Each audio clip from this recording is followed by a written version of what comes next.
evening, everyone, and welcome to Startup Central right here on ET Now. I'm Avan Dabash. This is the only daily show in India which is dedicated to startups and entrepreneurship. And no doubt, it's going to be Facebook CEO Mark Zuckerberg, and all eyes on him as he testified before the US Congress over the data breach scandal.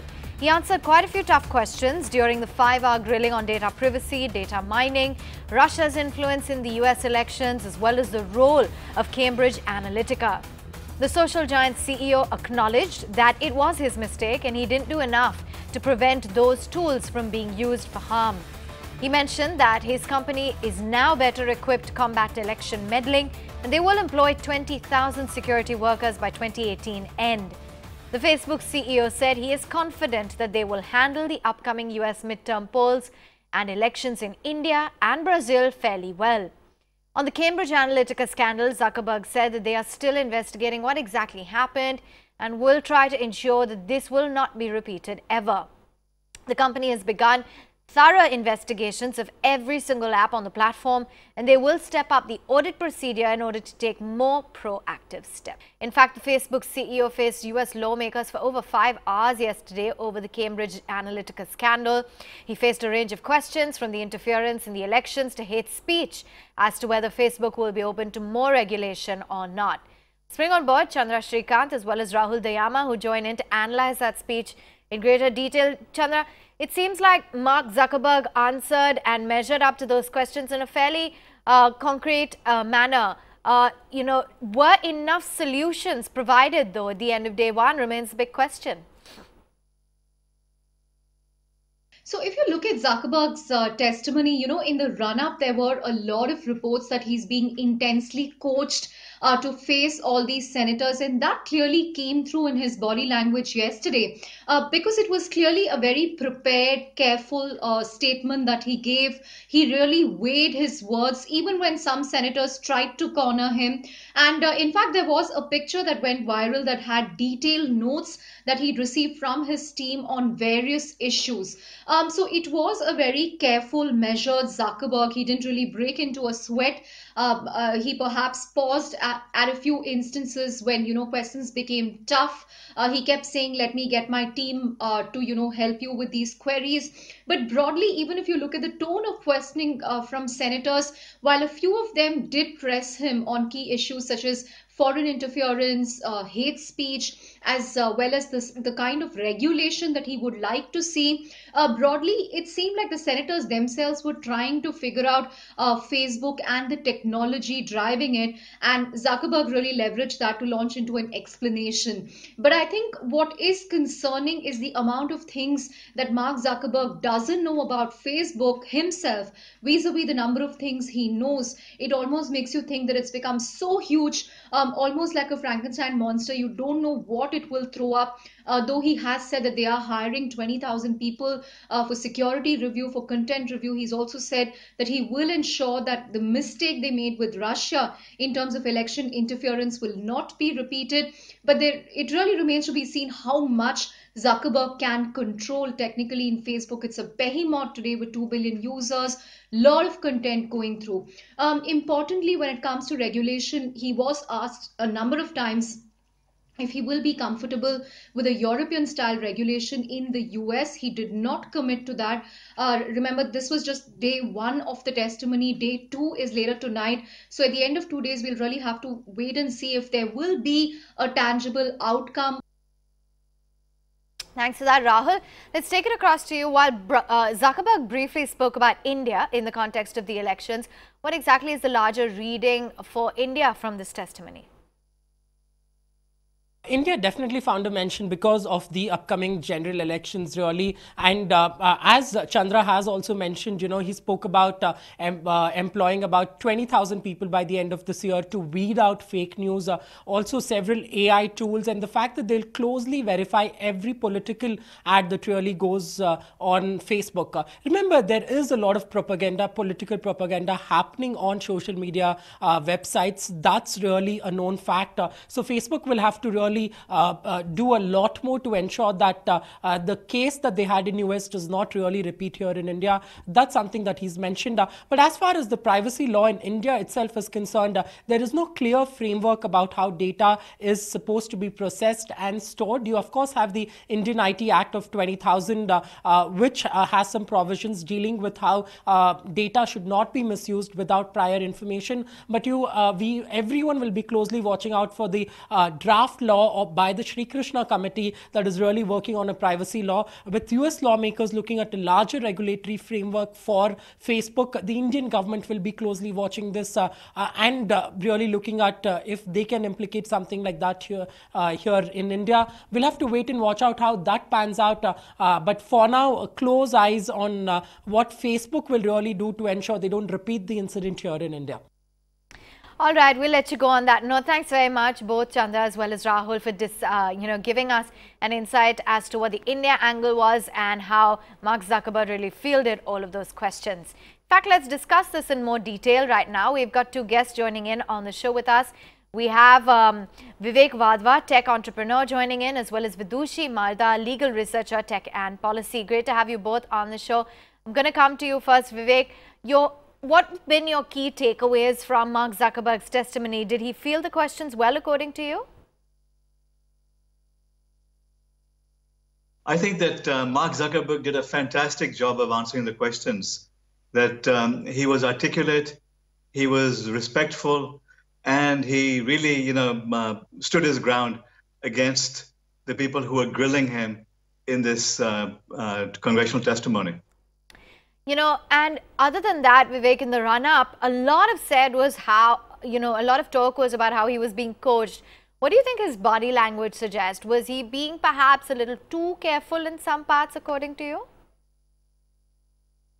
The question about him being coached, yes, he was coached very well. He had some of the best people in the industry teaching him how to stand up to the senators and Congress people, and how to stand up to the politicians and hold his ground. So he was very well coached, and he did an exceptional job at defending himself. I think that he clearly won the debate over here. Vidushi, what about you? How have you read into the testimony? Vivek believes that he came out looking like a winner. He was very well coached, and that reflected in his answers. Do you concur? Not at all, actually. I think two main takeaways from the testimony that Mark Zuckerberg gave us yesterday. The first is that he doesn't have very important answers for simple questions. So for example, when he was asked, does Facebook still track user behavior after we log out of the app or the website, he wasn't sure of the answer. He kind of evaded it. For me, that is a really integral, simple question that the CEO of a huge company should know. I think also another thing that I found problematic was his view on what the current status of data privacy is, because he kept repeating maybe around 6 or 7 times the last time I counted, that users have complete control over their data and Facebook doesn't sell data. I find it hard to believe either of them, because while users do have control over what they post on Facebook, they don't have control over what is collected about them, and also they don't have control over how they are profiled and in what nature and by which companies. So I think that was something that really stuck out for me in terms of being aware and honest about the current situation.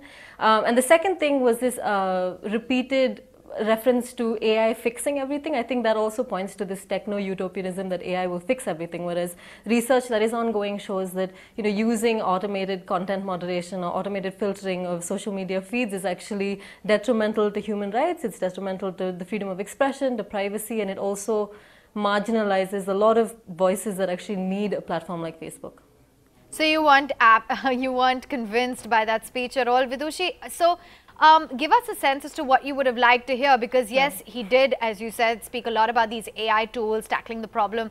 Apart from beefing up the people presence, do you think these kind of steps will actually help change things materially in the long haul?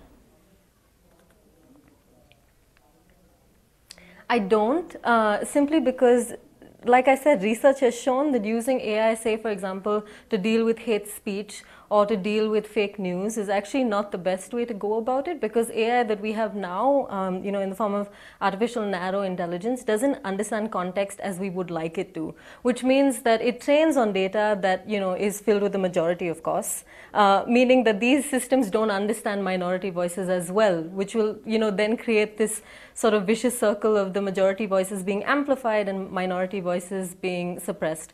I think the larger issue here is that Facebook needs to stop, behaving like a media company, or rather an advertisement company, and start assuming the role of an information fiduciary. Because, for example, when we go to a hospital and we ask a doctor to fix us, there is a certain expectation that the doctor will act responsibly towards us. I think a similar thing needs to be put in place for people who collect, or companies who collect and analyze this amount of data in such an intrusive fashion, to act responsibly in context of the users whose data they're collecting. Thanks. Yeah, I really like how you put it. They need to stop behaving like an ad company and start behaving like an information fiduciary, which is what they essentially are. Mr. Wadhwa, coming to you, one recurring theme was the senator saying that this is not the first time that Facebook is saying sorry for making a mistake or for screwing up. How different is the intent this time? Do you think that Facebook is serious this time around when those apologies were made, that something is actually going to be done? We're going to see some sort of big turnaround? Was this the first time Facebook was lying, or was this the first time Zuckerberg was lying? No. Zuckerberg does this every year. He's done this since he was a kid. Even when he was at Harvard, he was almost kicked out for having stolen photographs and started his first company. So this comes naturally to Zuckerberg. He's a pro at breaking the rules, stealing information, making himself rich and famous, and then apologizing, denying that he did anything wrong, and then saying, okay, I was wrong, I won't do it again. He keeps doing this over and over and over again. I'm going to pose that question to you, Vidushi, after we come back from this quick break. The discussion is getting very interesting. Analyzing the testimony from Mark Zuckerberg. We'll be doing that in greater detail. Stay with us on the other side of Startup Central.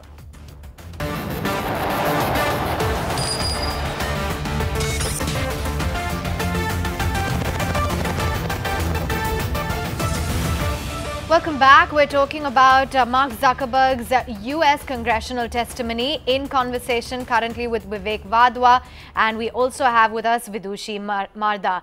Vidushi, I said I'd get in your opinion as well. This is not the first time that Mark Zuckerberg has had to apologize for, lying and, for screwing up essentially. Do you think that this time around that we're going to see an actual change?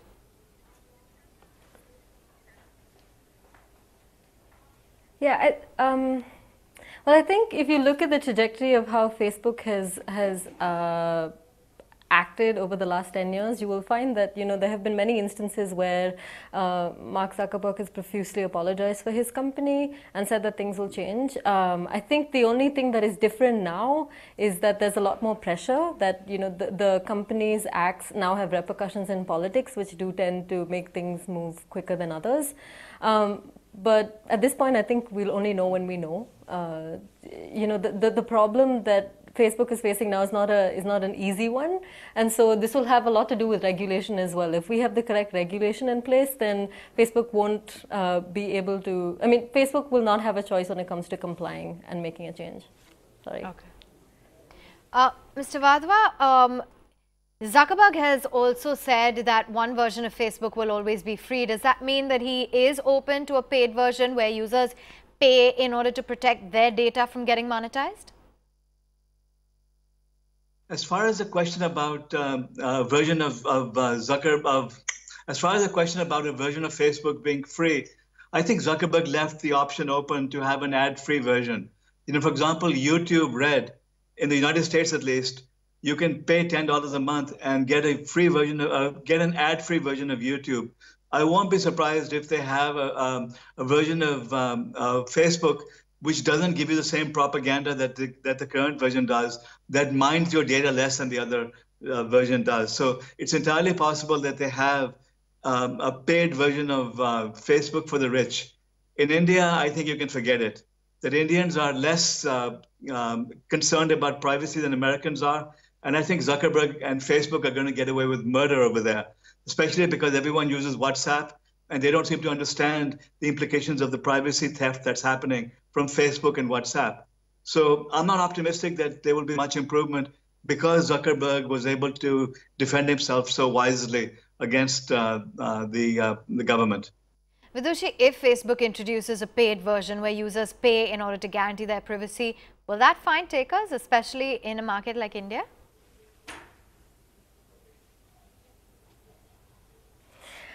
Well, when Mark Zuckerberg was asked this question yesterday, he did back away from it. So I don't know if we're going to actually see that.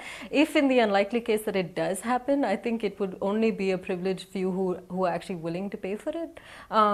Simply because, you know, like we saw in 2015 when Facebook was trying to roll out free basics, there's an actual need for internet services that are, you know, affordable for a lot of people in India. And for us, the majority do fall under the bracket that need this kind of access. And so I don't see it happening, to be honest. I wish I was more optimistic, but I'm not. Okay, it'll be for those who, you know, pay, but you're doubtful that it'll happen at all. Final question, Mr. Wadhwa. Were the senators tough enough on Mark Zuckerberg in terms of the line of questioning, or should they have been more definitive and, you know, fired across more tough questions? The senators pretended to be tough, but they didn't know what they were talking about. You could see their ignorance, that these are not sophisticated Facebook users. They had their prepared statements. They only had 5 minutes to grill Zuckerberg, and Zuckerberg won every round with the senators. So I don't think that anything is going to come of that. Okay, two contradictory views there, but it's been a pleasure chatting with you both. Thank you for taking the time out, Mr. Wadhwa as well as Vidushi, and giving us your assessment of the questioning. With that, I'm afraid it's all the time we have on Startup Central. Thanks so much for watching.